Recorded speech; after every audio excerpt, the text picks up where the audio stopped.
আমির হোসেন আমু, যিনি বাংলাদেশের তিনবারের মন্ত্রীর দায়িত্ব পালন করেছেন, যিনি একই সাথে রাজনীতি করেছেন বঙ্গবন্ধু শেখ মুজিবুর রহমানের সাথে, আবার রাজনীতি করেছেন শেখ মুজিবের মেয়ে শেখ হাসিনার সাথে। কিন্তু আওয়ামী লীগের বর্ষিয়ান এ রাজনীতিবিদ বিগত 16 বছরে দুর্নীতির আষ্টে পিষ্টে জড়িয়ে যান। 5 আগস্ট স্বৈরাচার শেখ হাসিনার পতন হলে বাসা থেকে পালিয়ে যান আমির হোসেন আমু। পরবর্তীতে তার বাসভবন থেকে প্রায় 5 কোটি টাকার দেশি বিদেশি মুদ্রা উদ্ধার করে আইন শৃঙ্খলা বাহিনী। তার কয়েকটি টাকার বস্তায় আগুন ধরিয়ে দেয় বিক্ষুব্ধ সাধারণ জনতা। এ সময় তার বাসা থেকে অনেক টাকা পয়সা নিয়ে যায় সাধারণ মানুষ। আমির হোসেন আমু ঝালকাঠি 2 আসনের সাবেক সংসদ সদস্য।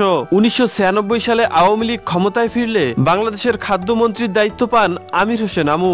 2009 সাল থেকে 2014 সাল পর্যন্ত ভূমি এবং দুর্যোগ ব্যবস্থাপনা ও ত্রাণ মন্ত্রণালয়ের দায়িত্ব দেন শেখ হাসিনা।